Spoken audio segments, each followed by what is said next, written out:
The mistake I make personally is to believe I know the answer and then want to, in essence, guide somebody along to that answer and not step back and say, why do they keep saying this? What am I missing? That is a mistake that I've made a bunch. We had some really great opportunities here in Denver. And while I kept arguing with somebody about something, those opportunities slipped away, and that's on me. So I think that's probably I don't want to point anybody out, but those mistakes were big, substantial financial missed opportunities. And I think that can be a really big mistake.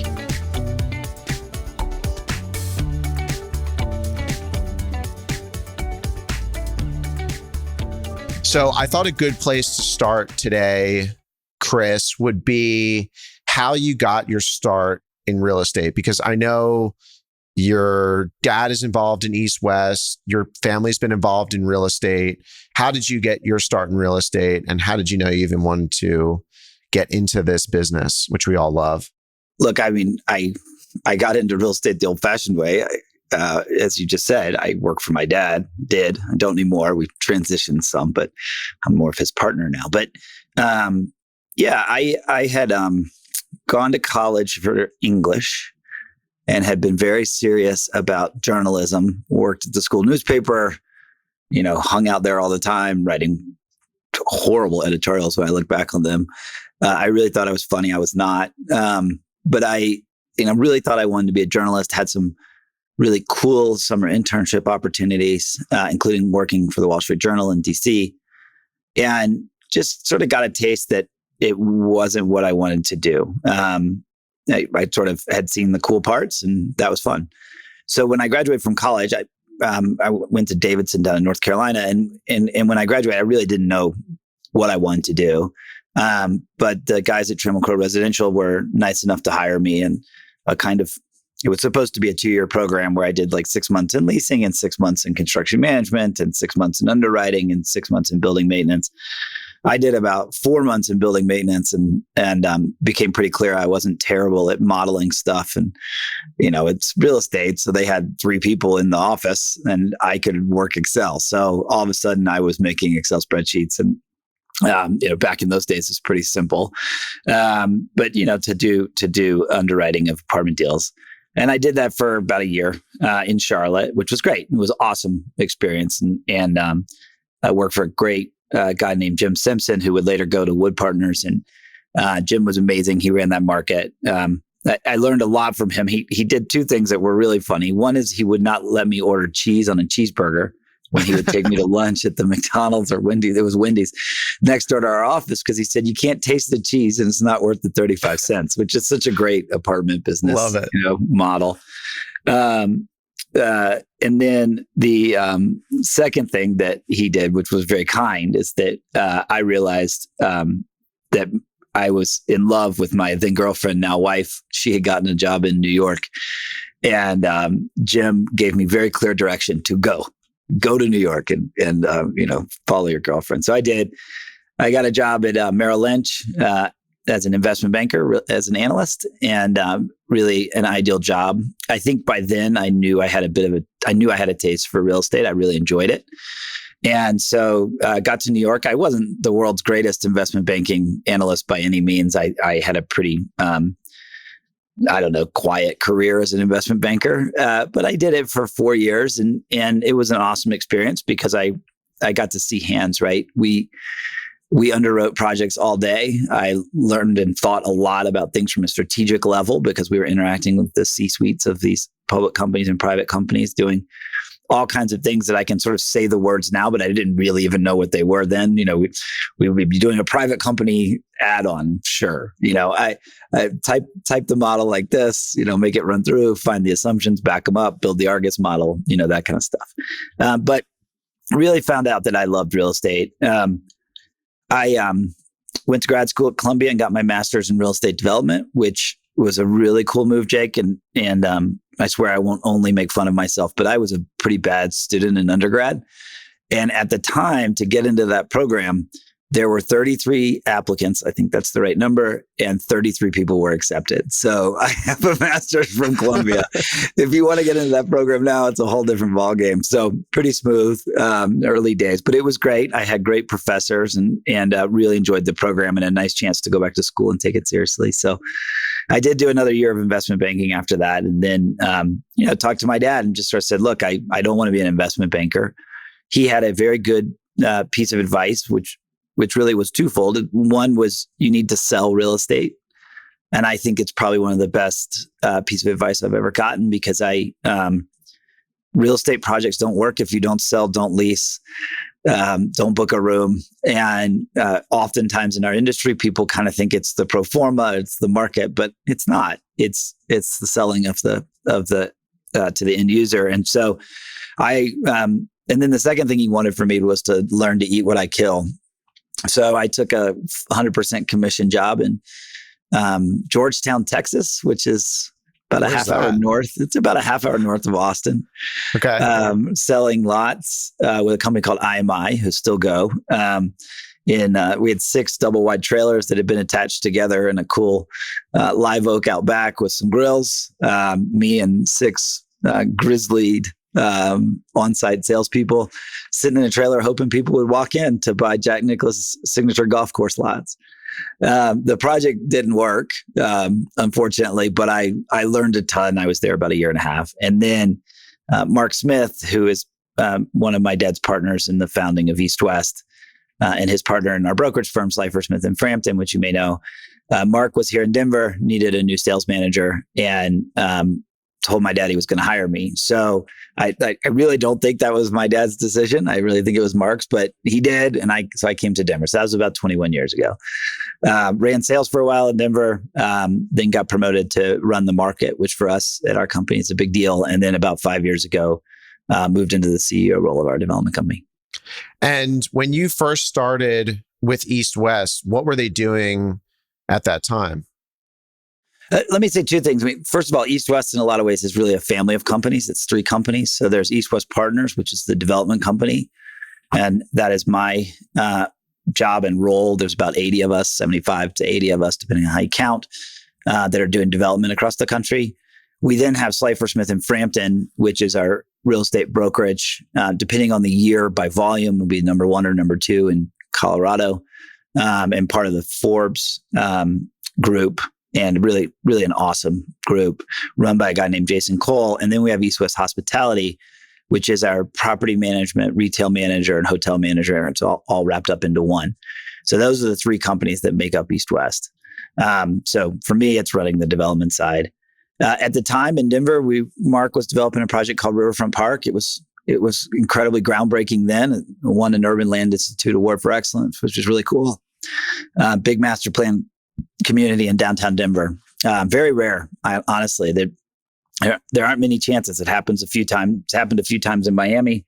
There aren't many chances to build 2,500 homes in an urban setting, and so we got to do that over about 25 acres. So it was a really cool project. It just we were building a city, building a neighborhood, which was really cool.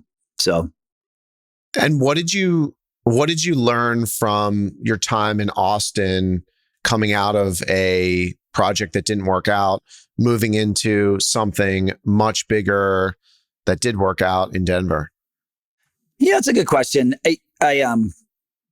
I would say I learned an incredible appreciation for the salespeople that work with us and still are responsible for generating sales. I know I said that before, but it's just a huge part of it, and I got to really feel it, right? Like the pride of making a sale, the urgency that you feel when you're walking around with somebody. We were a slow selling project. While I was there, I think I sold 11 lots, which was good. But and we were making a pretty good commission because it was a land deal. But I wasn't making $500,000, and I was freshly married and making my wife leave New York, which she was really upset about, and moved to Austin, and so I had a really big appreciation of that. When I got to Denver, that became even stronger, partly because I managed that team when I first got here for about 5 years, a little longer. But Mark had come from a sales background too. He's sort of famous. I mean, Mark's in the Colorado Business Hall of Fame. He's from Florida. He went to FIU. There's a lot of funny, great, amazing stories about Mark, but he loves real estate sales so much that he lied about his age to get his real estate license before he turned 18. So that is sneaking into the business. So, we took that really seriously. We were able to tie marketing and sales together here. And then I think most importantly, that project, which was beautiful, golf course was amazing. A really great team of people worked on that day to day, but they had chosen a bad location. And so, I now fully and always have believed that there's three components, three legs to the stool of real estate. There's location, there's quality, and there's price. You get two and I get one. So if you want a great location and great quality, it's going to cost a fortune. If you want a great location and a low price, it's going to be a crappy building, worst house in the best neighborhood kind of thesis, right? And if you want great quality and a low price, well, you're going to go out to Georgetown, Texas, which by the way is a delightful place, but it is not a place for a Jack Nicklaus signature golf course, too far away from town, et cetera, et cetera. So I got to see that in action as compared to the site that Mark had put together here in Denver, which is right next to Lodo. So, and I'm still here. Our offices are still here. So it was a confirming experience. So that little anecdote of the three different components of real estate, I think can apply to every single real estate asset class. I love it. It's so simple and so true. As you've built East West, which one of those have you decided not to compromise on? And have you focused on two of them, or have you found a way to continuously run through that cycle? It's interesting. I think sometimes our company, because where we work, right? Kiowa, Snowmass, Steamboat, Kauai, Vale, where we were founded. I mean, I think people in our industry will oftentimes think that what we are is a luxury condominium developer. Intriguingly, what we really are always trying to do is provide a pretty damn good value to the buyer. So yes, it may be expensive, but they will feel the value of that. Does that make sense? And so there's a line there. You and I have talked about Amman before, hotels we were talking before we started. Amman is amazing, right? It's amazing. It costs a fortune. There's some diminishing returns there. And, I don't know them. I've never stayed at one, but I've seen pictures and I know the cost. I know the prices that they get, right? And we don't live in that world. Sometimes we've done a couple deals in Aspen Snowmass that are really, really high. But a lot of times what we're really doing is trying to figure out how to give you more value than what you paid for. Now, we never cut corners on quality ever. About half of our business is in condominiums, for sale condominiums. And so for residential, and that business is a reputational business. Obviously, as everybody knows, we have to manage through construction defect issues. So there's no just deciding I'm okay with that refrigerator door not opening the right way. Whereas, God bless our friends in the multifamily business. I got to get this thing open. It'll take another month to flip the door. It'll open into the wall. So be it. And, so we'll fix it later. We can't do that. So, we don't do those things. And by the way, I know a lot of multi guys. So if any of you happen to watch this, it's fine. I'm just picking on you. It is kind of true. And by the way, I'm just jealous because they've all made so much money for the last 10 years. So yeah, we don't skimp on the quality ever. Now, are you, in some circumstances, are you getting an entirely solid granite wall in the bathroom? Yeah, that's one thing. Our project Aura in Snowmass is like that. But our project Electric Pass Lodge is, more value oriented, but it's all still really nice. What does quality mean to you as you've continued to build that reputation, particularly in the markets that you're in? You mentioned the refrigerator, but it goes beyond that. Yeah, for sure. I mean, I think, there's a lot of things, and this applies to office and retail too, that the experience of somebody moving into their office space or, when we're punching a residence and delivering on that promise, which is hard and we don't always get right, but at least you'll know we cared and we're trying really hard. And so I think that's an indication of quality. Quality, we sort of think if people can see us working hard and we are honestly working hard and they know we're working hard, it's a pretty damn good indication of quality. Things matter. You got to cover the floors when you're working, and you got to do the stuff. And then once they move in, it's part of the reason we have 3 different lines of business. And this is particularly intriguing is we continue to manage those projects on behalf of the HOA after we finish.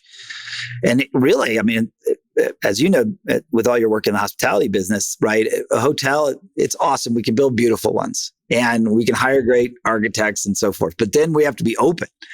And at some point, you have to deliver on that actual promise of what you said. I mean, I drew a picture and rendered a bunch of people underneath tea lights with a bunch of beautiful palm trees all around them on the roof with the view of the Tampa skyline. When I do that, it damn well better be a good Aperol spritz and delivered with a smile. And oh, by the way, the bill should come on time. So I think those things are all still super important. And Colleen Weiss and the team at East West Hospitality, who manage almost all of our stuff post fact in all our markets, do a really awesome job.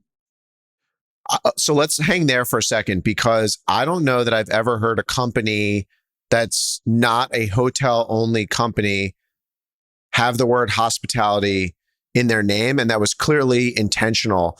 So what are you guys doing in the property management business that is going above and beyond everyone else? Because I assume that also is tied into your office business, obviously the condo, and then any hotels you're involved in. Yeah, we manage 16 hotels now. And that's an interesting thing to say. In the ski business, there's a lot of weird hotels. It sort of predates Airbnb, but it kind of looks like Airbnb. So fractional projects. We recently took over what used to be called the Hyatt Aspen, which is a timeshare that runs as a hotel. Yeah. Yeah. We renamed it. We're very clever. It's now called the Aspen. Nobody had done that. My sister just stayed there. She said it was great. Yeah. Well, good. I'm glad. Yeah. That HOA approached us about managing it. So they're doing that. I mean, I have nothing to do with it, but I'm sure they're doing a nice job. We are in the resort markets. We are in the hospitality business. And then when we came to Denver, which was our first urban market, one of the things we realized is when we were building an urban neighborhood, we were actually building an urban resort. The amenity is the city instead of the ski resort. But we've got bike trails, we've got parks, we've got public space, we've got retail and coffee shops and restaurants that people want to go to. It's actually really interesting that for us, it's been fascinating to learn how the zoning is difficult, the project prices are high, so it's been really interesting experience over the last 20 years to see, predating me, and what my dad and the rest of the guys at East West and women had done for the previous 20 years was really preparing us for urban work. And we use all the same tricks, man. We have a project on Daniel Island in South Carolina that's doing great called the Waterfront. And I don't know if you know Daniel Island or if your listeners do, but Daniel Island's an incredible new urbanist community. And they had this one parcel held back. And we built a restaurant that we own, partnered with an incredible local operator, which is the exact same thing that we did when we took over Base Village in Snowmass. And so the exact same experience. Now there, the amenity is you're in this cool little suburban town center that's really quite nice and on the Wando River and the marsh, and it's beautiful, So you go fishing and ride your boat over to Shim Creek to drink beer rather than go fishing and or ride a chairlift up to go drink beer. So they really are pretty similar things. Anyway, I don't even know what you asked me. I just got excited about that idea. So, so hospitality is built into everything that truly we hope is built into everything that we do. And it also, I think for that team, it's indicative of, what's the right phrase? It's indicative of the mindset that we're bringing. We are here to serve you and for you to have a really good experience. So we kind of glossed over this a little bit, but maybe you could set the stage for what the 3 companies look like today and give us some sense of the size of scale. Where are you working? What are you spending most of your time doing? I'll just do Cypher really fast. only in Colorado. Billions of dollars in top line transactions. Number one brokerage in Vail Valley or Eagle County. Number one brokerage in Summit County. And number three, I think now in Pickens County, which is where Aspen is. So, and then they've opened offices on the Front Range, primarily focused in Boulder area, and a little bit in Denver. They have a nice office. How much of their book of business is your projects, East-West projects? Oh gosh, not much. It's primarily a residential brokerage. There's, I think, about 350 brokers. So they are truly a residential brokerage. In the markets where they exist, we use them to sell our stuff. They are incredibly good at on-site sales, which is unusual for a residential brokerage. They are different businesses. Residential brokers are making a market. Great business, incredible skill set, totally value those people. Selling our stuff, you're a car salesman. I need you to sell the cars on this lot. I do not care if that guy buys it. I only want him or her to buy one of these 27 cars. So they're different skill sets, but they have a team that's been built to do that. And they've been selling East-West stuff for years. So they do a really great job, and they represent third parties too. So that's the brokerage. The hospitality company I mentioned, 16 hotels. I think they manage about 200 property associations in Colorado and South Carolina and California up in Tahoe. And we believe that they're the largest HOA manager in the Rocky Mountains, but it also may be that they're the only ones willing to do that. That is really hard work. They kind of love it. It's a relatively small margin, but it's a great team of people who take it very, very seriously. All kinds of things, managing HOA boards. We all know the stories about that, but the truth is, those people are kind of doing God's work, right? We have a project here that we did called the Colorado, and it's 334 condominiums. That managing that HOA budget is hard work and important to those 333 neighbors. So, they do things like manage front desks and have building engineers that work in the buildings and all that kind of stuff. A lot of stuff. They also manage about 1,800 rental units, I think. So pretty big business doing that. And then strangely, we own an eyeglasses store, or they do, called Eyepieces. That's really awesome. And I think there's 12 Eyepieces now. They just opened in Willits. There's one in Snowmass, 3 in Vail, a couple in Beaver Creek. So really neat company. And then my favorite is they own a thing called Resort Delivery, which is food delivery when you come on vacation with us. So if you stay at an East-West project, whether it's a hotel or in one of our vacation rentals, we actually get in touch with you about 90 days in advance. And we have a whole system for helping you schedule your adventures, get your reservations set up, and try to make it, if you're going to do ski school, we help you get that. If you're going to need skis, we help you get that. If you're going hiking, whatever. And one of the things we figured out is people needed food. So we also deliver food, which is a really fun little business. Yeah. So does that business, okay, it might be lower margin, it's really, really hard work, but does that get you deal flow on the development business and get you in the door in ways that you wouldn't be? Yeah, listen, the relationship between our three companies is super important, right? When we develop, I always think of it this way. So we make a promise, we design a promise in the development company. The salespeople make the promise, and the management company keeps the promise. And so that component is super important. I wish, Jake, that we're under construction on a very successful project on Kiowa called the Cape. Beautiful place. And we realized that we don't actually communicate with our Cape buyers to come buy resort because we're stupid. So we've got some things we can do that, hey, you love the Cape, come buy here. But I would say 100% that those relationships help us in all kinds of ways. I was going to say, tell me about East-West Partners now. So what is the size and scale there? What are you doing day in and day out? Yeah. So East-West, we develop across the country. We go from South Carolina, where we've got 4 projects, over here to Colorado, where we're in Denver, Steamboat, Snowmass, and Vail, then go to Utah, where we're doing work at Deer Valley and Snow Basin. We have done work in Northern California around Lake Tahoe, and then we've done a ton of work in Hawaii. So a lot. We've built master plan communities with office and retail and residential. We built a train station in a joint venture with a company called Continuum, right behind me, Denver Union Station, which is amazing. Awesome property. Yeah, it's really fun. So we've done a lot of that stuff. We build for rent apartments, we build for sale condos, we build office buildings, and we manage retail.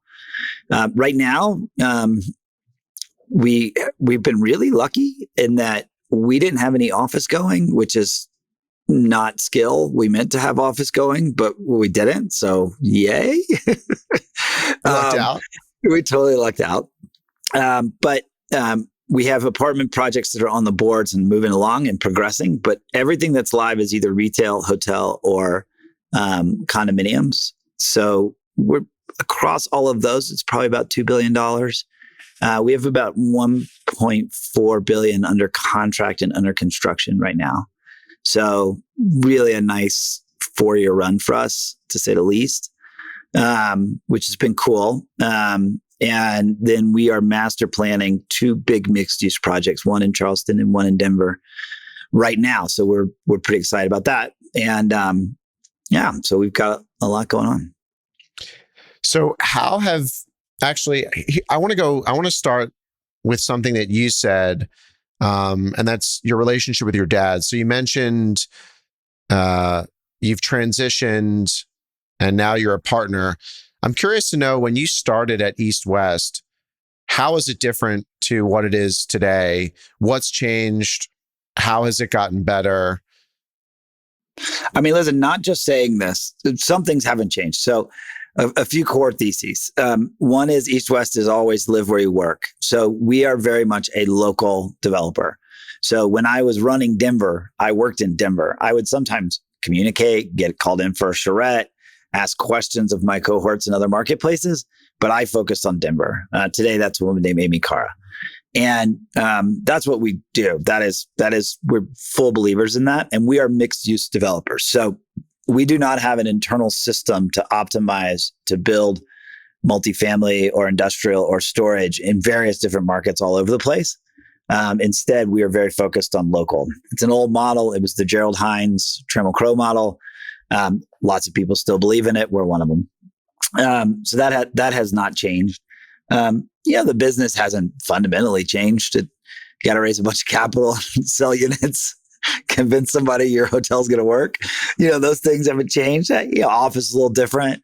Walkability is, we always thought it was important. We've been proven, luckily enough, to be right. And I think that's still a big focus for us. Not to say suburban stuff's not happening, but there's lots of opportunity in the walkable stuff. So I think those things are the same. As far as leadership, I mean, to my dad and his other partners' credit, they identified a group of us that they thought potentially could be the future leaders of the company quite some time ago, 2008, actually. And so we started meeting as a group. And then about 5 years ago, a few of the guys that had started with my dad, not all of them, were ready to retire or half retire. And so we have a lot of half retirees. So the half retirees, half retired. And, Miller Harper in Charleston took over Charleston from Ross Bowker, one of our founders. Andy Gunyon went to Snowmass, New Market. I replaced Craig as Ferraro as CEO.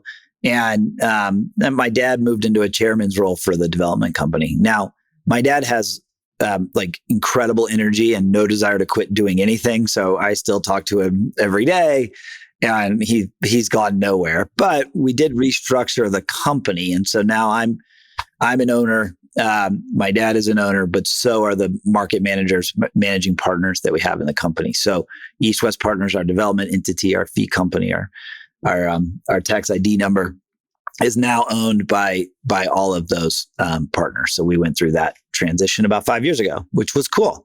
And they had identified us, good on them. They'd identified us in 2008. Everybody was good except for me. And so, so I got the CEO role and everybody else is out doing the stuff. And I think, and that was cool. But, for me, we actually have this weird problem, Jake, across all 3 companies, but, same in development. One thing that's really interesting is people don't leave here very often. And we've had a few people get some incredible opportunities that you'd be crazy to pass on. But people don't live here very often. So we do have a bit of a small challenge. We only know this way to do it. We don't know another way.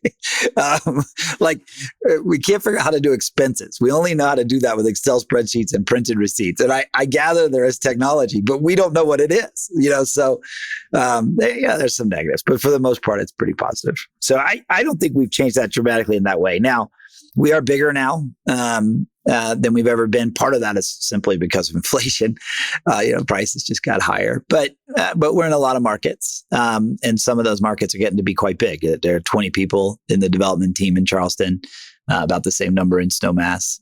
That'll probably happen here in Denver too. So those markets are, they're pretty substantive businesses all on their own. Okay, so I'm going to need you to thread the needle for me on something. So your first core value was live where you work. And then clearly you know how to create incentives because you created a firm where some team members own a piece. So walk me through how you expanded to Hawaii and Snowmass and South Carolina. And obviously, Chris, your dad, you don't live there. So that means something much bigger than it actually is. That's a great question. I'm going to use Ryan Stone. Ryan's amazing. So Ryan worked here in Denver. He had a whole career before he came to East West. He had navigated through 2008 by working at a bank and dealing with REO assets. Sounds terrible. But he had worked for a high net worth individual here in Denver for quite some time. And then he had worked for a big, huge apartment development company that was actually going public and then didn't go public. And that's how we ended up getting him. They ended up just selling the assets, right? Because one thing I learned in my old days, a real estate M&A is not a merger or an acquisition. It is always an acquisition. And because it's just assets. And then, you only need one manager in a market, So Ryan came to join us and we were very lucky. And he ran a townhome project that we did on the east side of Denver. He led the development of the building I'm sitting in now, the Triangle building. He did a big, huge kind of build to suit for DaVita, that's 600,000 square foot building across the street, and really had just proven that he was really good. He then very, very much wanted to move and get his own market, which is totally reasonable, right? And he and his wife had forever wanted to move to Steamboat. That's where they wanted to go. His wife, I think, her family had homes there. They were up there a lot. They loved it. Schools are really good, beautiful place, and a really interesting real estate market. For forever, East West has had one of our equity partners, probably our biggest equity partner right now, KSL. KSL, actually, the history is even better. I mean, we're all pretty intimate in our little ski resort world. Mike Shannon, the S in KSL, before he founded KSL, had been the president of Vail Associates, and he was the president of Vail Associates immediately following my dad. And then Eric Resnick, who runs KSL today, worked for Mike at Vail. And so that, those relationships have been created. Peter McDermott, the CIO at KSL, and a number of other people, lots of people, have been planning to put together Alterra, which, for those who don't know, is the Icon Pass to compete with Vail. And they bought Steamboat. When they bought Steamboat, they called us and said, "Hey guys, we've got real estate at the base of Steamboat. We intend to invest an inordinate amount of money in the mountain. Would you like to come be a developer?" And Ryan was like, "Yeah, I'll do it." And so we've had to work through stuff and things have happened and so forth and so on. But we got there, and we knew Ryan was ready and capable. He'd run very big projects, and he was ready to have his own market, and he was willing, actually eager to move. That's how we ended up in Charleston. Our former CFO, Andy Gunyon, that's how he ended up in Snowmass. He wanted to move to Snowmass. So I think those things, that's always been a driver for us, and that's how we grow today.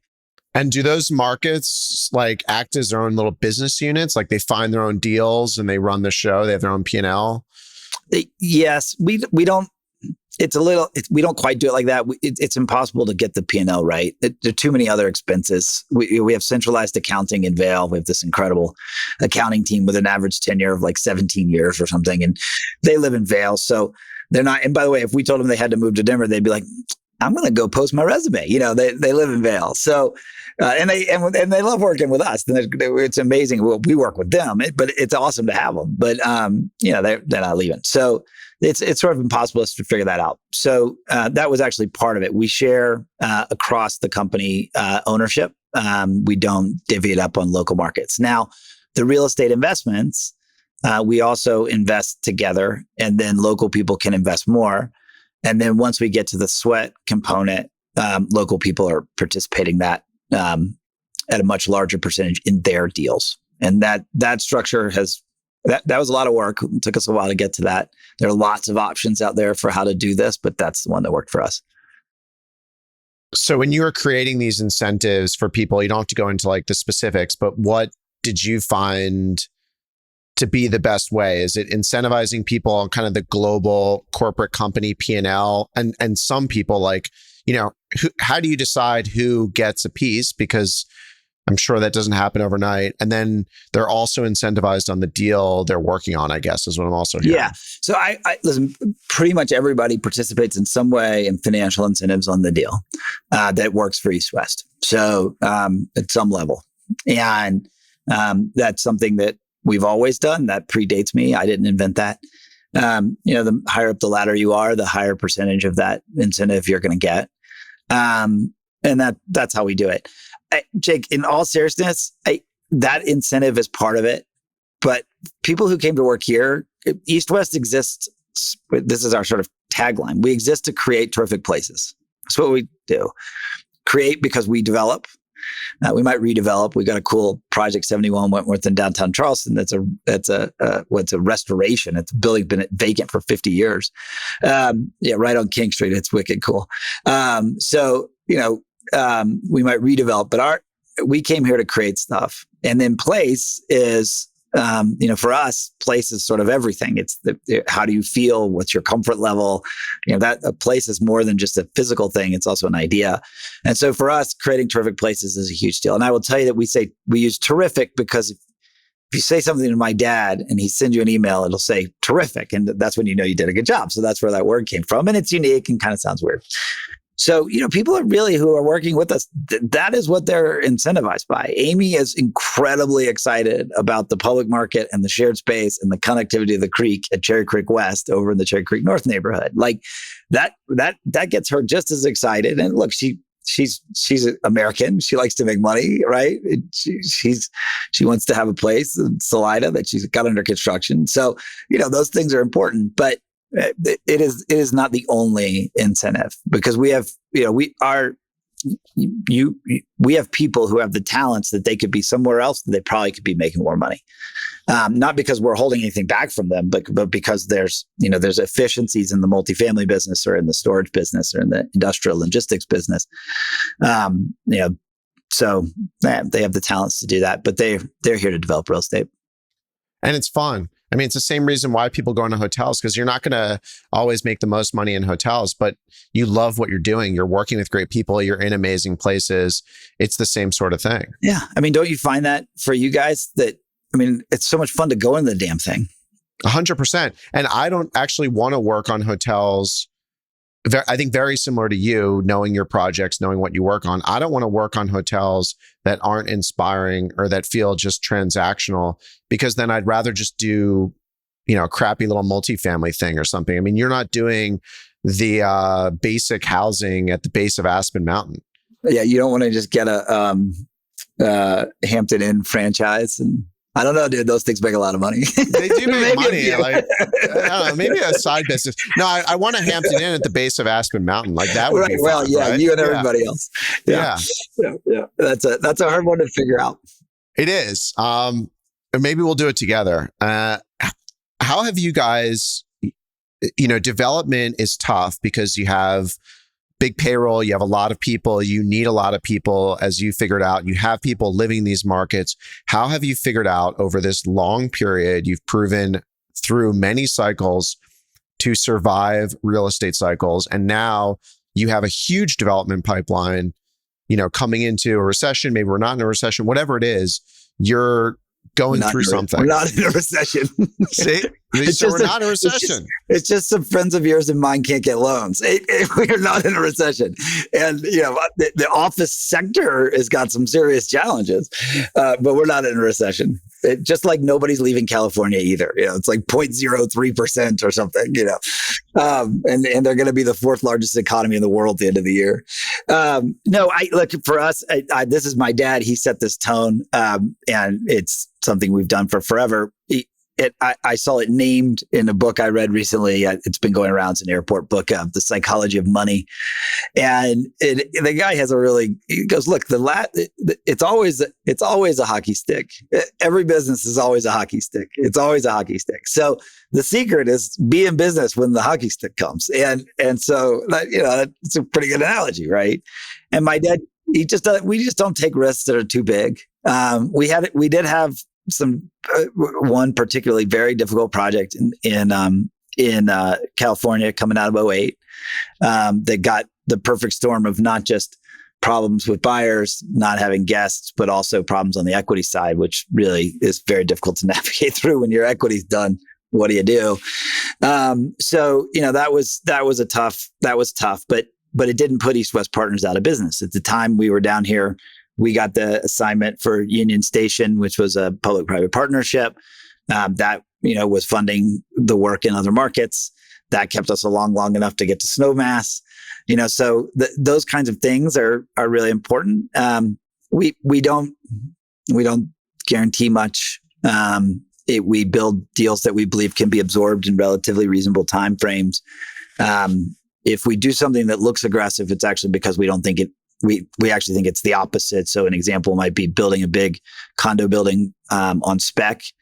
And it feels like that's riskier because you don't have the pre-sales. But the real truth is you can't get the damn pre-sales for primary home because I'm building you a home and you and your wife are out looking for a home and you're like, when do I get it? And I'm like, 3 years from now, you're like, yeah, I'm going over here, right? It's not a second home. It's a primary home, Now, if you're building your own, that's something, but you're still going to live in your old house until you get the other one done, So, so it made things that might look risky, but we think it's actually the opposite. So just not too big a risk takers, very thoughtful. We do not have, my dad really beat this into us and then used Michael Bloomberg as his example all the time. Bloomberg's never had more than a 2-year plan. We do not have some big master plan 10-year thing. Instead, we have these rules. We're going to live where we work. We're not going to cut corners. We're going to make a civic impact. We're going to build now entirely carbon neutral operating and hopefully getting the carbon neutral. And as long as we're doing those things, we're going to be incredible at reporting to our investors. We're going to do a great job of service with our buyers and tenants and guests. And as long as we do those things, we'll find the creative deals in the right time. So the other thing too, and this, real estate development is always long. Of course, there's no short position you can take. We can't just go sit down. We have to make payroll. And so that is not possible. So we have to be willing to be clever. I will say one thing that we have done, and we always do is we have an advisory services business. So we will fee develop things. And as you know, we fee developed 4 Starwood Capital, the one hotel. At Hanalei, we did something similar in Charleston for a hotel called The Ryder. So we have some fee development work on behalf of Alterra and Steamboat. So we do that. Hopefully our customers, really enjoy it. And honestly, it gives us access to things on down the road. So we fee developed 2 things for Starwood as well. That was actually how we met. And I was impressed walking around Hawaii with you, and you had a team member there that lived there. And I was like, God, these guys have it figured out. They've got a guy here. They know how to win a job. They already had the guy living here. But fee development for someone else is really hard because it's always hard to please someone, particularly someone as particular as Barry, but also because, it's not your money. It's not your deal. It's someone else's deal. How have you found to be kind of the best partner in that capacity? And when do you put your foot down and when do you kind of just say, okay, they're the boss, that's what they're telling me to do? Yeah, we did 2 deals for Newberger that they had bought coming out of '08, a condominium project in Charleston that was half sold next to the Cooper River Bridge, and a mixed use project here in South Denver called the Landmark, which I think was sort of like the last distressed asset to sell in the United States. And, that I think those are 2 different leaders on that, but they both did the same thing. They created really good relationships with the asset manager from those companies. I think with a distressed buyer, they are leaning on us a little bit more. So these were in both cases, they had bought notes and then foreclosed.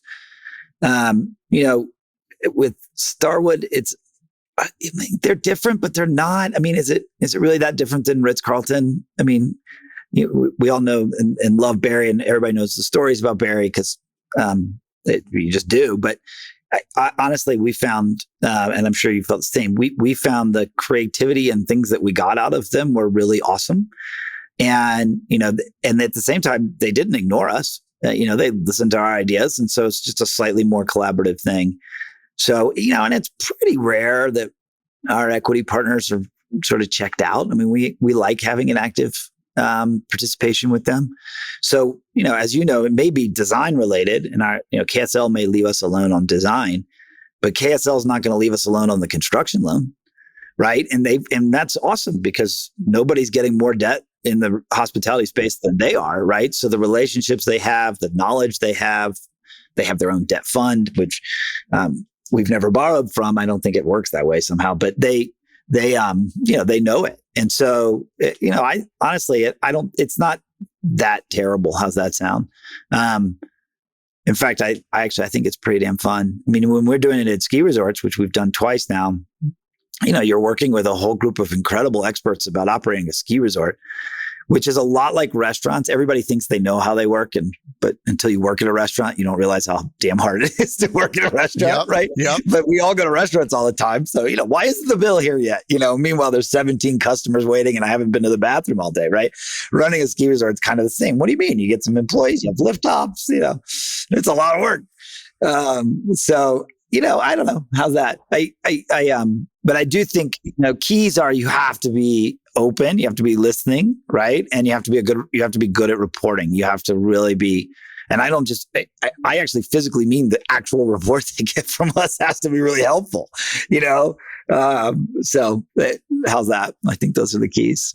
Yeah. I mean, I found that the experiences we had with Starwood and maybe one other group was incredibly valuable because you get to basically use someone else's time and money to expand your business, your knowledge, your team's experience, so that when you're doing the same work for someone else or yourself, you've now just been able to compound in a way that you couldn't do on your own just because you don't have the bandwidth. Well, and I think you also do, at least for us, I'm sure you feel the same way. We were able to bring things that we had to that one hotel project. Zoning, which is incredibly difficult in Kauai County. Local relationships, which are super important. We were during COVID, so even crazier. Sort of turned out to be a blessing because we could just close. We didn't have to worry about it. But Kauai is at the end of the earth, right? It's not West Hollywood, so it's the end of the earth. So figuring out the labor stuff and the relationships with the subcontractors and all those kinds of things, we could be really helpful on. And look, we had lots of challenges on that project, so I don't want to overstate, but it's open and it's beautiful, and I'm pretty sure it's the best hotel in America. So I'm okay with it. It's definitely one of a kind. And it's amazing I saw it as this, honestly, it was, I think, a St. Regis or something. It was not. It was basically a Sheraton that they slapped the St. Regis logo on and a big, insurance company. We both have to be careful. But what's crazy about that deal is when it came back to market, it had been redone in 2008. So when you and I were over there together, I think that was 18. It was 10 years on. It was only 10 years old after a complete remodel. They had just missed it. St. Regis's can be really amazing. And even their beachfront ones can be really amazing. I have friends, I've never been there, but I have friends who absolutely love the St. Regis in Punta Mita as an example. Yep. But for whatever reason, that one didn't work. It needed to be reimagined. Yeah, I mean, that's right. you ripped the whole Kauai roof is off. weird. Yeah, we ripped the whole roof off and made the floor a roof. I don't know if you know this. That is not easy to do. Because I was there and Barry was like, "Yeah, we're going to rip the roof off." The floors are not waterproof. They're not waterproof. And as you know, in Kauai, North Shore Kauai, it rains, 15 minutes every hour, which is why it's, one of the most lush places on earth. But yeah, that was a fun one. It's a good project. So I was just in South Carolina with my family at Palmetto Bluff, and, beautiful master plan community. It's fake, like all about creating experiences. Every house is beautiful. Talk about value. Like the construction seems very high. Another place that comes to mind is Ocean Reef Club in Florida, which we've talked about. I've been there a lot. Are there any of these places, any of these major once in a generation master resort things still available, or have they all been developed at this point? Oh, I don't think they've all been developed. I mean, PJ O'Rourke, the Rolling Stone columnist who just passed away, wrote an editorial about new urbanism a long time ago. And he said, anybody who's ever flown across the country knows there's more land. So, it's tough on the East Coast, right? Florida, you can't build a hotel, right? I mean, there's some nooks and crannies in the Carolinas, but people find stuff. I mean, the Yellowstone Club and Big Sky is the ultimate example. And Sam Byrne and an incredible team of people took over a pretty stressed project, but that was not fundamentally flawed. It was stressed for a bunch of weird reasons, and they've turned it into an absolute juggernaut. So no, I mean, there's plenty of spots. There's 7 new deals a month in the Bahamas, man. It's okay. Yeah, but it's hard to build in the Bahamas, and yeah, sure. 7, one every 10 years gets built. But it wasn't easy to build on Kiowa when they started in 1973, right? So yeah, I mean, those projects are hard. I will say that the multi-decade master planned projects are hard. Palmetto Bluff is on its 3rd owner, I think. Yeah, I think that's right. It takes 2 to go bankrupt before. Yeah, well, the second one actually did pretty well. The sale was decent. And I don't remember what happened to the first one. Hart Howardson did the master plan there. We get to do a lot of work with them, and they're incredible. That place is awesome. Palmetto Bluff is awesome.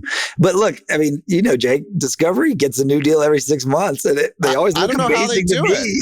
Yeah, well, Casamigos, yes. Golf courses, okay. Tom Brady, and do you like your nuts hot or cold at your halfway station at the golf course? Because you could choose between that.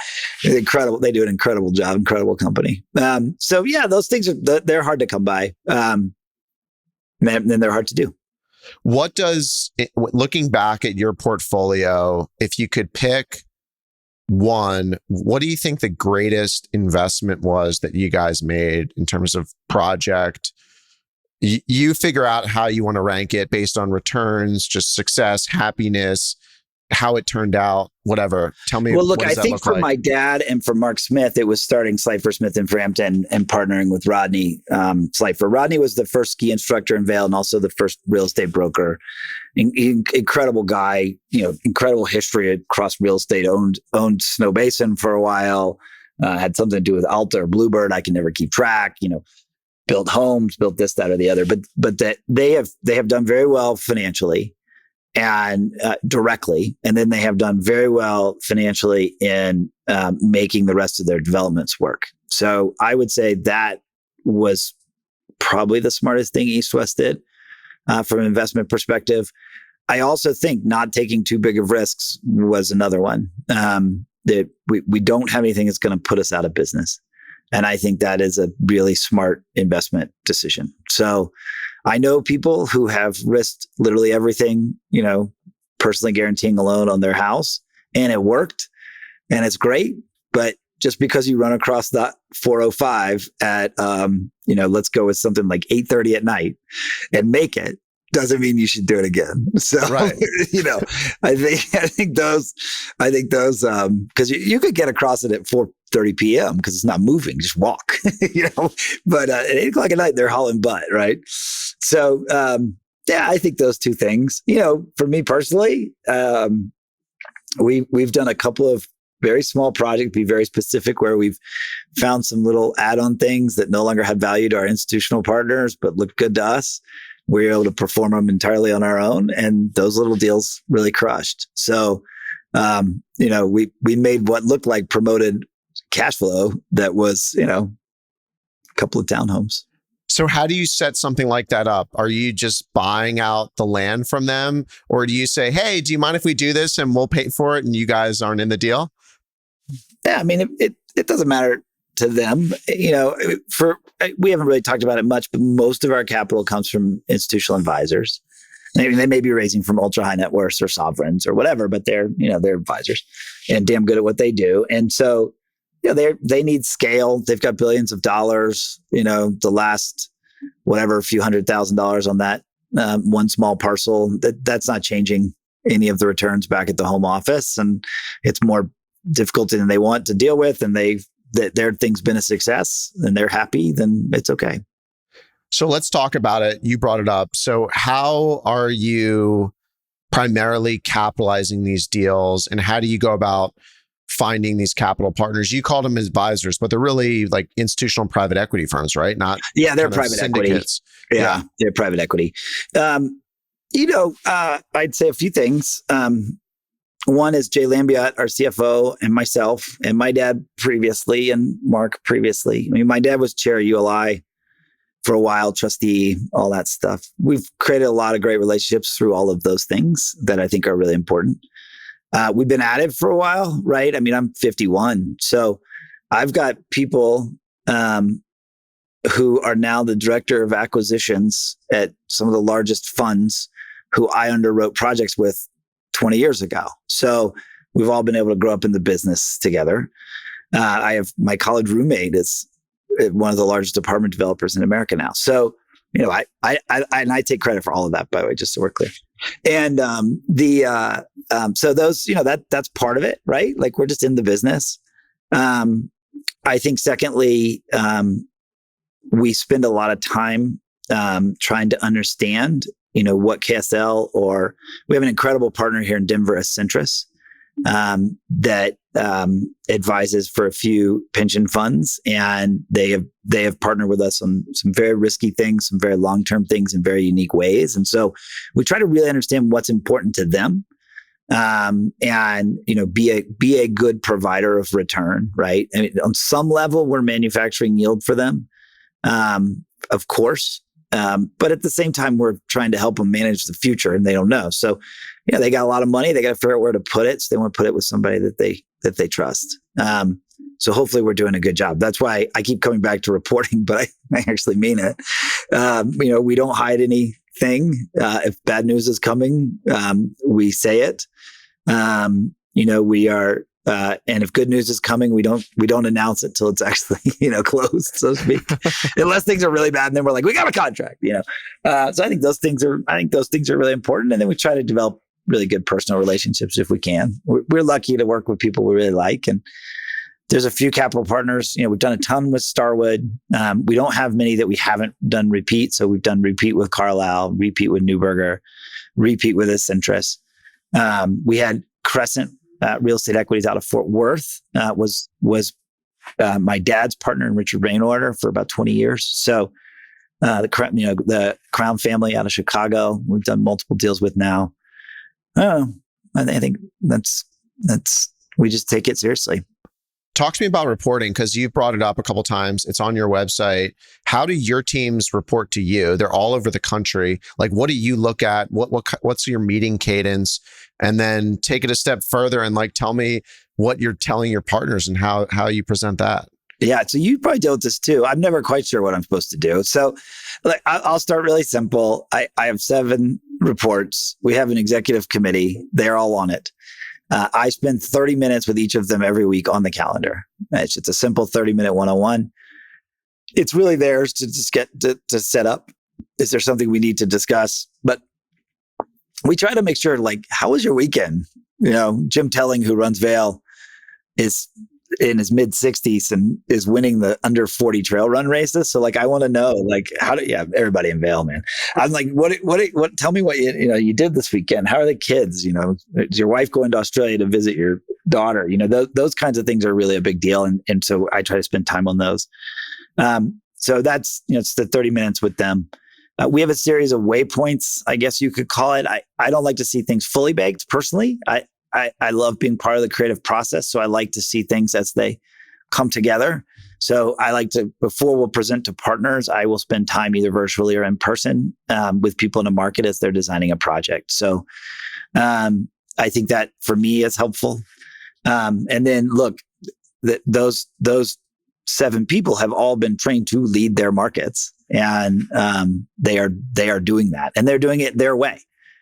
So Amy Cara and Jim Telling are not the same person. They're obviously, right? And they have different things that they find interesting in the job, different strengths, different weaknesses. They try to hire, each of them try to hire to offset that. And then, train to bring people along. And it sounds, I feel like I'm making it simpler than it is, but also it isn't so complicated. Does that make sense? A lot. Yeah. Because a lot of people make it complicated. And sometimes I wonder if I'm doing the right thing. And the truth is, you're honest about it. You never really know. And it takes so much time to get into a rhythm and figure out what works for you. I've definitely spent a lot of time over optimizing for things that don't need to be. Yeah. I think that, it's funny. I think there's a bit of a modern thing. I mean, everybody is so different, but there is a bit of a modern thing to want to sort of put it all into some software. Right. And people are always calling us to, and I get it. Oh my gosh, what's it called? Juniper Square, right? Awesome. Yeah, software. we have Juniper Square. Right? Yep. Doesn't suit us at all. And God bless the nice sales guy who calls on us every couple of years. He comes in and goes, yeah, that doesn't suit you. Because Juniper Square is not designed for communicating with private equity. It's designed for communicating with individual investors. It's an awesome tool, right? Another version of that is folks are always calling us to do project management software and have a centralized project management software. Well, we kind of figured out actually we'll have 2 or 3 people really in the project management side, maybe even 1 if it's small enough, right? But at the general contractor, they've got like 50. So we've just learned to use, we have to whatever train one. Yeah, whatever they use. We have to train 1 to do whatever it is they do, right? And I think, so yeah, you can definitely overdo it. Reports are created locally because different equity partners want different things. We do have some deals with multiple investors, particularly in South Carolina. And so that's a different kind of report than something that somebody in asset management at Starwood Capital is having to move over, right? So, Dan Schwegler, our hero at Starwood Asset He's Manager. He's a good guy. I like him. Oh, yeah, he had the idea that paid for my house, so I love Dan Schwegler. Plus, I just love Dan Schwegler. So Dan, but Dan needs things a certain way. So how do we get him? How do we get him to him like that? I think that's a big deal. So I don't know. And different, a lot of construction management, which we haven't touched on much today, but construction management is obviously a huge part of development. And so our construction management teams, each of them are different, and they're interacting with different GCs. So how does that work? We let them decide. So I think the next component to that, you've talked about all these great partners that you have. I've actually learned the most from the mistakes I've made with partners. Do any mistakes that you've made jump out at you by either how you guys acted or how the partner acted that you're like, yeah, I'm never doing that again? Yeah, I know the mistake that I make personally. Company might do this too. The mistake I make personally is to believe I know the answer and then want to, in essence, guide somebody along to that answer and not step back and say, why do they keep saying this? What am I missing? And that is a mistake that I've made a bunch. We had some really great opportunities here in Denver. And while I kept arguing with somebody about something, those opportunities slipped away, and that's on me. So I think that's probably I don't want to point anybody out, but those mistakes were big, substantial financial missed opportunities. And I think that can be a really big mistake. In Hawaii, we struggled. We were talking about having permanent leadership there. I think we did not understand how hard, you and I talked about it is to live on the North Shore of Kauai. It really is the end of the earth. And it's a tough place to be day to day. You got 2 grocery stores, 2.5. 12 restaurants, and that's it. Yeah. So, that's a tough situation, but it's beautiful. So there's people who love it. Laird Hamilton's never moving. But it's so I think that was a mistake we made. And then, a couple of times in the history of the company, we have, for reasons that didn't make sense, sort of delivered projects a little bit before they were ready. And I think that's a really killer mistake. It sets up all kinds of problems. Hard to avoid because people who've already bought are waiting and they're eager and we want to please them and give them their condo or open the hotel for them or whatever. And then at the same time, as not closing units. I mean, the loan is at its biggest amount. We've reached peak equity. That money is costing a lot. So I think that's a big mistake. And then we learned a little while ago that deals that are for us very important not to be not to be crossed across a cycle. And so what I mean by that is having, say a big project, big project in Denver, having all of those buildings in one waterfall is really, really bad financial move. It's very disincentivizing because if we miss 6 months for very good reasons, Mr. Equity would not like me to invest now. Pref is still accruing. We're behind an IRR clock, and now we're no longer incentivized to do anything. They've got an unhappy partner. So took us a while to be able to navigate through all of that, but I think we've gotten where we can. So those things hurt us for a while. So in a bigger project, you're kind of looking at each building, each component as its own deal. So then on the acquisition side, we've talked about risk, but how are you managing risks on these projects through the acquisition pipeline? Are you acquiring the land and taking the risk there? Are you basically optioning and then raising your debt and your equity and then kind of closing all together? What's worked best for East West? Yeah. I would say a couple of things. First of all, we keep our pursuit costs very, very low. We've proven to be pretty darn good at that until such time as we are committed to a project. And we've got to talk about what I mean when I say committed. Once we commit, we end up spending a lot of pursuit dollars. Just depends. Maybe we need zoning. Maybe the equity doesn't want to come without a construction loan. Who knows? But we do spend a lot of pursuit dollars. But interestingly enough, we haven't walked away from one of the committed ones yet in my time. So I think pretty good. So we look at deals fast. We take them really seriously.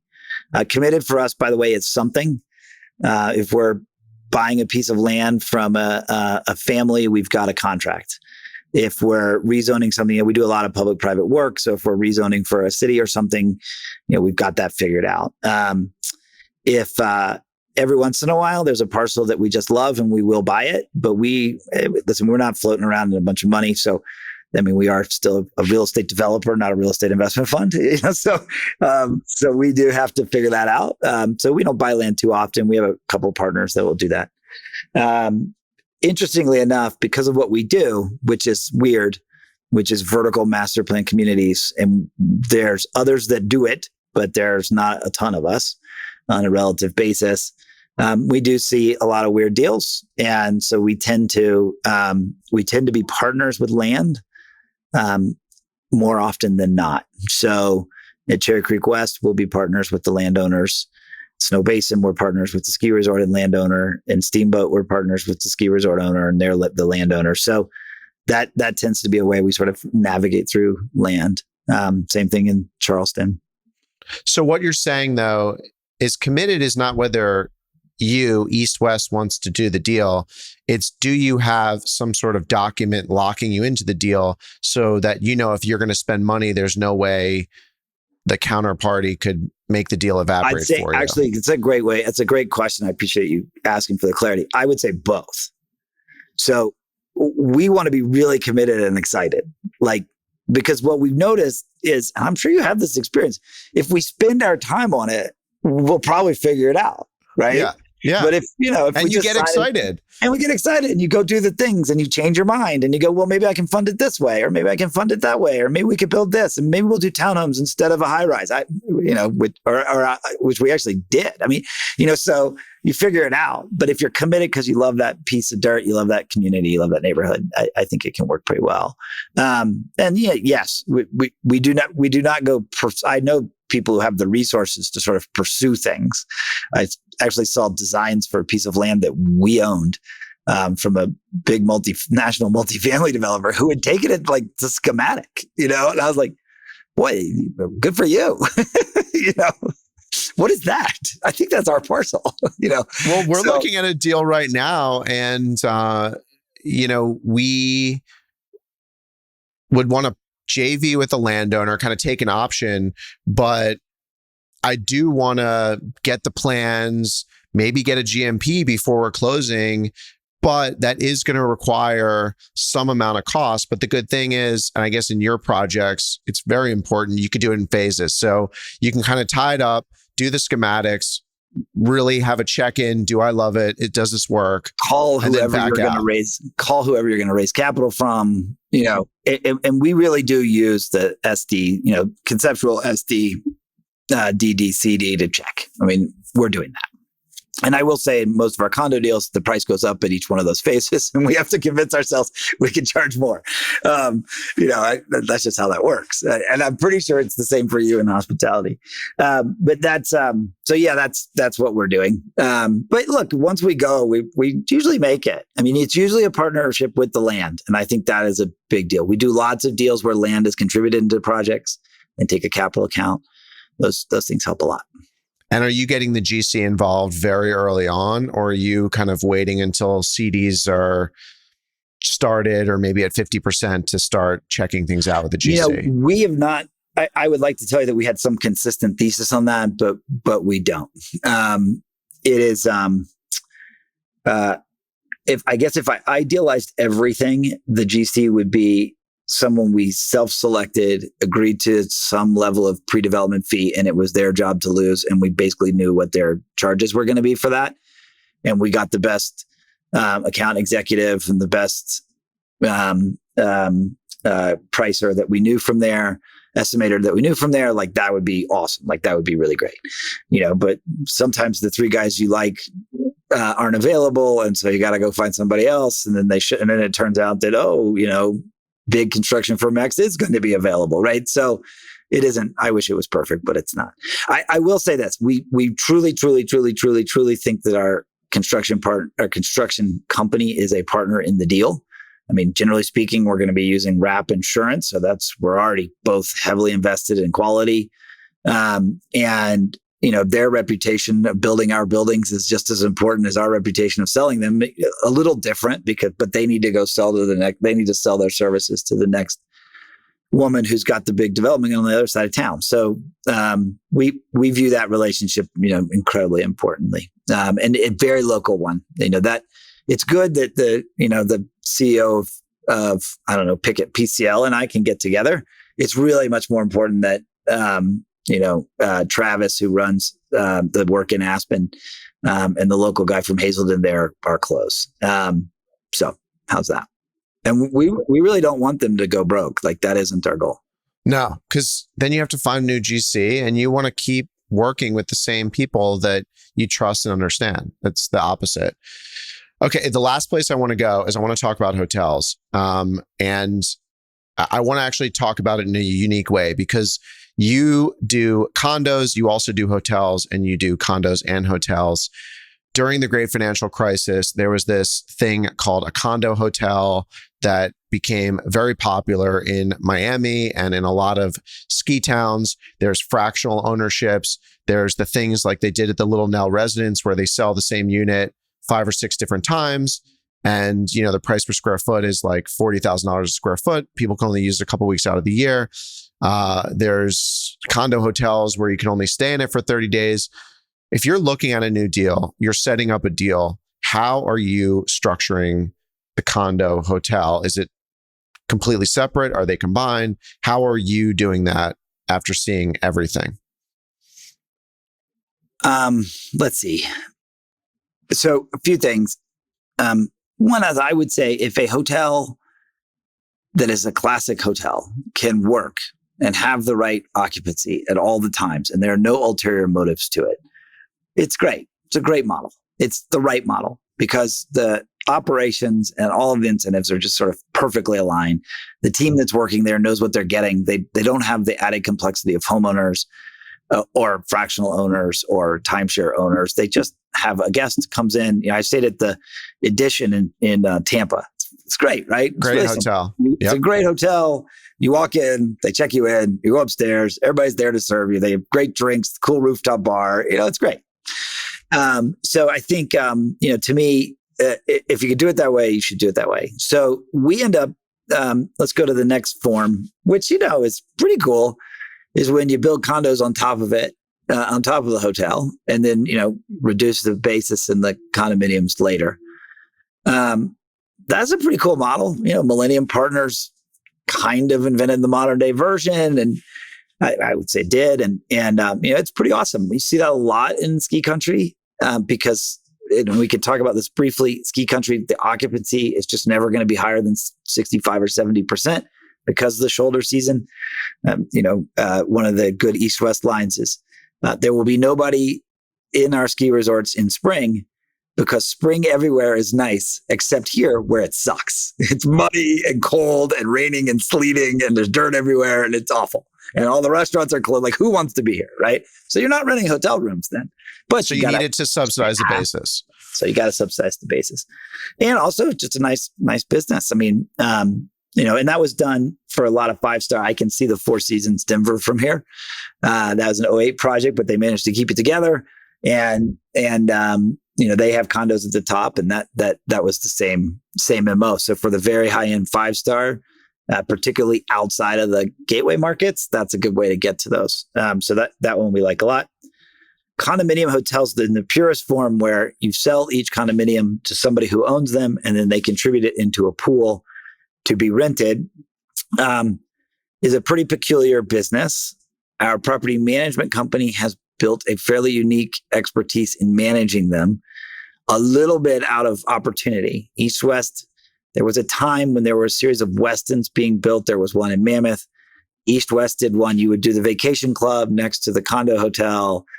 And East-West did one of those at the base of Beaver Creek in Avon.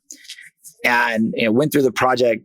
It slammed right into 2008. My predecessor, Craig Ferraro, miraculously found 4 banks in Ohio willing to provide end user financing to condominium hotel buyers. They got through it. They got it done. But when it came out, there really wasn't a ton of asset value in the management contract. So in the condo hotel, you can own the management contract. You might also own the condominium that is the lobby and the restaurants and the spa. And so East-West, actually my dad bought it and said, I always believed in this hotel. He's got a great hospitality background. We're going to run this hotel. And so they've worked through doing that. And they've kind of, they're getting it figured out. They got a great relationship with the HOA board. We keep talking about communicate, but they totally over communicate with the homeowners. They give them 3-year plans of here's what we, owner of the common amenities, are going to be doing and spending. Here are the expectations we're going to have of you in your rooms over time, because, it's a hotel. It gets used, here's what we're doing with the front desk. Here's how we're trying to drive your rate. Because in essence, they're a client. And I think, so that's been pretty good. And there are other versions of those that you see, and it's just deferred maintenance. That the owners are remote. They, I know different furniture, or worse, same furniture. From 40 years ago, same TV. Yeah.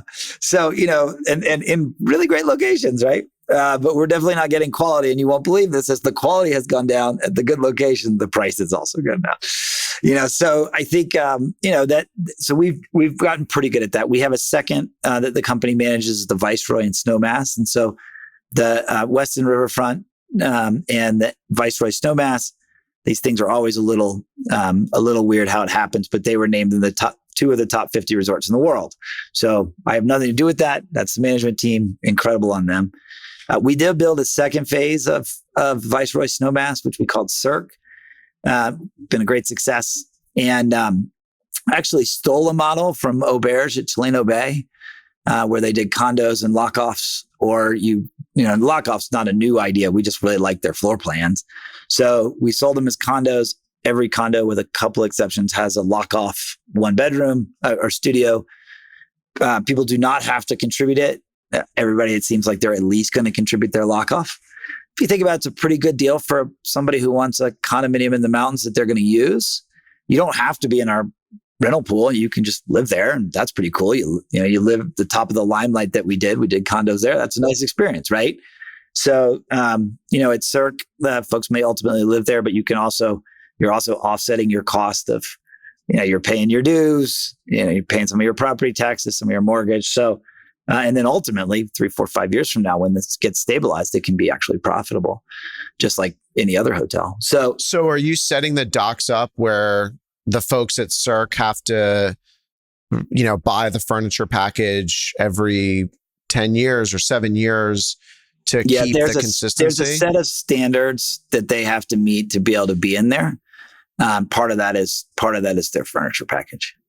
So they've got some costs that are theirs and some that are ours. There's a lot of ins and outs of that. I think that the key ones are that we do have control of what that unit is going to look like if it's going to be in our rental pool. And I think that's probably the most important one. And do you think you were able to charge a premium because people were looking at the potential income and justifying what they could pay, or no? I mean, the problem with figuring out if you got a premium is you only sell one unit at one time in one market. I don't know. I think it was a very fairly priced project. We did a lower end one, we did a higher end one, and it's right in the middle. It's beautiful. They get a cool new pool. They have a bar that you ski up to, which is awesome. They have their own chairlift. I like the one on the hill. Yeah, right. The one on the Fanny Hill. Fanny Hill, amazing. Over on the other side. Yeah, Fanny Hill was a cool success story. Lake Flato. The idea was it was sort of like cottages, cabins, but you're actually right in the middle of the ski resort. What I love most about that is they park in a garage and then they have to go outside. And everybody's like, wait, I have to go outside? And I'm like, yeah, you have to go outside. What is that? I don't even understand what that question means. You're on a ski mountain. You're on a ski mountain. You came here because of the outside. If you just wanted to get out of your garage and walk into your house, you didn't need to come here. You could have just stayed. Of course, the buyers were not concerned about it at all, and it did really well. The buyers have done really well. A couple of them have resold about twice what we sold them to for. So amazing. That goes back to the quality. I ask all the guests on the podcast the same closing question, and that is, out of all the hotels in the world, what is your favorite hotel? For my honeymoon, we went to Petite St. Vincent, which is a 150-acre island in the Grenadines. We got some, family who had given us some money to help sponsor Yvette and I to do that. That was an amazing, amazing hotel. At our 10-year anniversary, I was like, let's go back. And then I was like, oh no, we can't afford this. So we haven't been back. The other one is another one for my wife and I. It's a little hotel in Belize called Cayo Espanto. It's 10 homes on an island. That one is pretty amazing. And I really love that one. The hotel that made me fall in love with hotels was probably the Soho Grand when I lived in New York. And understanding, this is what an urban hotel looks like. I love that idea because we haven't changed the business actually that much since the Soho Grand opened, right? And Ian was doing the stuff up the road, and then I, although he didn't know this, I worked for Barry on 52nd Street for the first W when I was at Merrill, and somewhere way down the Capitol stack, and so things haven't changed that much since those days, and those hotels were pretty awesome. But the best hotel in the world is the one Hanalei. I agree.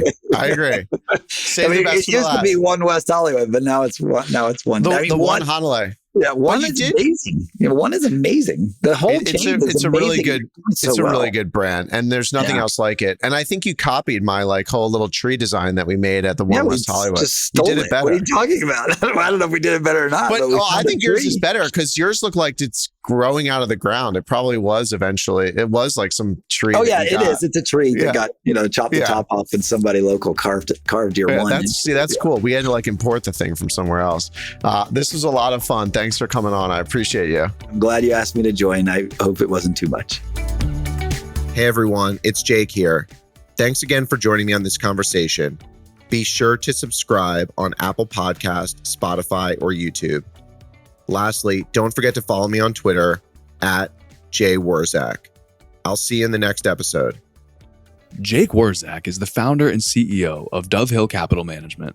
All opinions expressed by Jake and his guests are solely their own and do not reflect the opinions of Dove Hill Capital Management. This podcast is for informational purposes only and does not reflect or represent real estate, financial, or investment advice.